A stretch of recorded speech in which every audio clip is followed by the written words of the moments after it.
ഓം ശാന്തി. എനിക്ക് ഒരു കാര്യങ്ങളും ചെയ്യാനായിട്ട് ഒരു താല്പര്യവും തോന്നുന്നില്ല. എനിക്ക് കൂടുതൽ ഇഷ്ടം സ്പിരിച്വാലിറ്റിയിൽ മുന്നേറാനാണ്.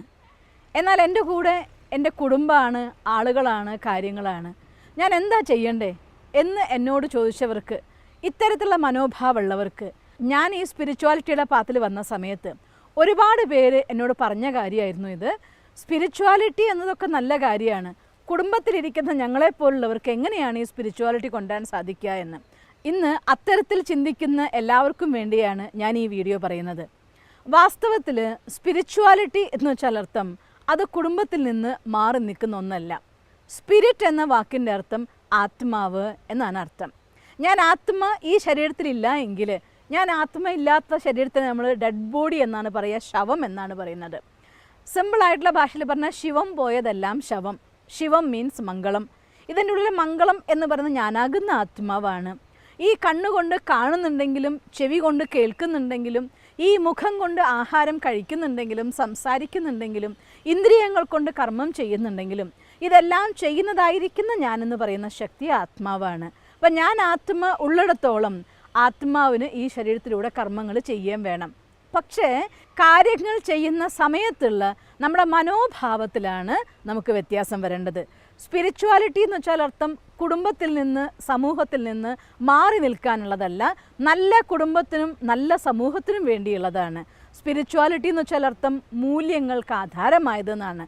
സ്നേഹമില്ലാത്ത കുടുംബമില്ല, സ്നേഹമില്ലാത്ത സ്പിരിച്വാലിറ്റി ഇല്ല. ശാന്തിയില്ലാത്ത കുടുംബമില്ല, ശാന്തിയില്ലെങ്കിൽ സ്പിരിച്വാലിറ്റി ഇല്ല. അതുകൊണ്ട് ഈ ജീവിതത്തിൽ ഏതൊരു കർമ്മം നമുക്ക് ചെയ്യണമെന്നുണ്ടെങ്കിലും ശാന്തി വേണം, സ്നേഹം വേണം, ആനന്ദം വേണം. സ്പിരിച്വാലിറ്റി ആളുകൾ ആഗ്രഹിക്കുന്ന എന്തിനു വേണ്ടിയിട്ടാണ്? ശാന്തി വേണം, സ്നേഹം വേണം, ആനന്ദം വേണം. ഈ ഭൂമിയിലേക്ക് നമ്മളെല്ലാവരും ഇറങ്ങി വന്നിരിക്കുന്നത് തന്നെ നമ്മുടെ മൂല്യങ്ങളെ പങ്കുവെക്കാനാണ്. ശാന്തി, സ്നേഹം, ആനന്ദം, ശക്തി, പവിത്രത, കരുണ, ആനന്ദം. ഒരു കുടുംബത്തിൽ, ഒരു കൂട്ടത്തിൽ, സമൂഹത്തിൽ ജീവിക്കുമ്പോഴാണ് ശാന്തിയും സ്നേഹവും ആനന്ദവും ശക്തിയും ഒക്കെ പങ്കുവെക്കാൻ സാധിക്കുന്നത്. അതുകൊണ്ട് പങ്കുവെക്കാനുള്ള സമൂഹം എവിടെയുണ്ടോ അവിടെ തന്നെയാണ് തീർച്ചയായിട്ടും നമുക്ക് സ്പിരിച്വാലിറ്റിയും വേണ്ടത്.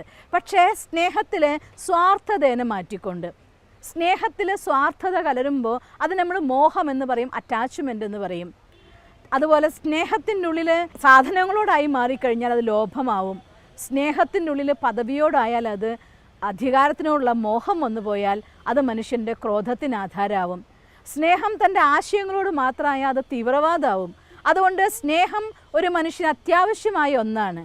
എന്നാൽ സ്നേഹത്തിൽ യാതൊരു രീതിയിലുള്ള കലർപ്പുകളുമില്ലാതെ സ്നേഹം അതിൻ്റെ ഒറിജിനൽ ഭാവത്തിലാണെങ്കിൽ ഓരോ ജീവാത്മാവും, നമ്മുടെ പുത്രനാവാം, പുത്രിയാവാം, മരുമകനാവാം, മരുമകളാവാം, അച്ഛനാവാം, അമ്മയാവാം, ആരും ആയിക്കോട്ടെ, എല്ലാവരും തന്നെ ഈ ശരീരമെന്ന വസ്ത്രം ഉടുത്തുകൊണ്ട് ലോകമാകുന്ന നാടകത്തിൽ ഭാഗം അഭിനയിക്കുന്ന വ്യത്യസ്തമായിട്ടുള്ള ആത്മാക്കളാണ്. ഡിഫറൻ്റ് ആയിട്ടുള്ള റോൾ അഭിനയിക്കുന്നവരാണ്. പക്ഷേ വാസ്തവത്തിൽ നമ്മളെല്ലാവരും ആത്മാക്കളാണ്. അതുകൊണ്ട് നമ്മളൊരാളെ കാണുന്ന സമയത്ത് എൻ്റെ പുത്രൻ എന്ന് കാണുമ്പോൾ എൻ്റെ പുത്രൻ എന്ന രൂപത്തിലുള്ള ആത്മാ എന്നുള്ള രൂപത്തിൽ അവരെ സ്നേഹിച്ചാൽ, അവരുടെ മൂല്യങ്ങൾക്ക് വില കൊടുത്തുകൊണ്ട്, അവരുടെ ആശയങ്ങൾക്ക് മൂല്യം കൊടുത്തുകൊണ്ട്, അവരുടെ കർമ്മങ്ങളെ ആദരിച്ചുകൊണ്ട്. ഞാൻ ഇപ്പോഴും ഓർമ്മിക്കും എൻ്റെ അമ്മ കുട്ടിക്കാലത്ത് പഠിപ്പിച്ചൊരു പാഠം. എൻ്റെ വീട്ടിൽ 9 മക്കളുള്ള അച്ഛൻ്റെ അമ്മയുടെയും മകളായിരുന്നു ഞാൻ. ഇളയ പുത്രനായിരിക്കുന്ന അമ്മയുടെ 9ാമത്തെ പുത്രൻ ഒരു ദിവസം വീട്ടിൽ കാല് നീട്ടിയിരിക്കുകയാണ്. നമ്മുടെ വീട്ടിലെ കട്ടളപ്പടി എന്ന് പറയില്ലേ, നമ്മൾ വാതിലിൻ്റെ കട്ടലേരെ മേലെ കാല് നീട്ടിയിരിക്കുകയാണ്. അമ്മയ്ക്ക് ആ വാതിൽ കടന്നു പോകണമായിരുന്നു. അമ്മ പറഞ്ഞു, മോനെ കാല് മടക്ക്, ഞാൻ കടന്നു പോട്ടെ എന്ന് പറഞ്ഞു. അപ്പോൾ അവൻ പറഞ്ഞു, അമ്മയല്ലേ, അമ്മയ്ക്ക് എന്താ കാല് കഴിച്ചു വെച്ച് പോയാൽ എന്ന് ചോദിച്ചു. അപ്പോൾ അമ്മ പറഞ്ഞ വാക്ക് ഞാൻ ഇന്നും ഓർമ്മിക്കും. നീ എൻ്റെ മോനാണ്, പക്ഷേ ആത്മാവിൽ ആരാ വലുതെന്ന് ആർക്കറിയാനാണ്. അപ്പം അതുകൊണ്ട് ആത്മാവിൻ്റെ രൂപത്തിൽ ആരാ വലുതെന്ന് എനിക്കറിയില്ല. അതുകൊണ്ട് തന്നെ എനിക്കൊരിക്കലും മറ്റൊരു ആത്മാവിനെ അനാദരവ് കാണിക്കാൻ കഴിയില്ല. കാല് മടക്ക് മോനെ, അമ്മ കടന്നു പോട്ടെ എന്ന്. അപ്പോൾ ജീവിതത്തിൽ തൻ്റെ കർമ്മങ്ങൾ എന്ത് ചെയ്യുമ്പോഴും തൻ്റെ ഇളയ പുത്രനോട് പോലും ആത്മീയ സ്നേഹത്തോടെ കണ്ടാൽ ആ സ്നേഹത്തിൻ്റെ പരിശുദ്ധ ഭാവത്തിൽ ആത്മാവിനെ എത്ര വേണമെങ്കിൽ നമുക്ക് ഉയർത്താനാവും. അതേസമയം അവിടെ ബന്ധനം ഉണ്ടാവില്ല. അതുകൊണ്ട് കുടുംബത്തിലിരുന്നു കൊണ്ട് മൂല്യങ്ങളെ നിസ്വാർത്ഥമായ രൂപത്തിൽ ഭാവത്തിൽ അനുഭവിക്കുമ്പോൾ അതിനെ പങ്കുവെക്കുമ്പോൾ അതിൻ്റെ പേരാണ് സ്പിരിച്വാലിറ്റി. അതുകൊണ്ട് ഞാൻ കുടുംബത്തിലിരിക്കുന്നവനാണ്, ഗൃഹസ്ഥനാണ്, എനിക്ക് സ്പിരിച്വാലിറ്റി കൊണ്ടുവരാൻ പറ്റില്ല എന്ന് പറയരുത്.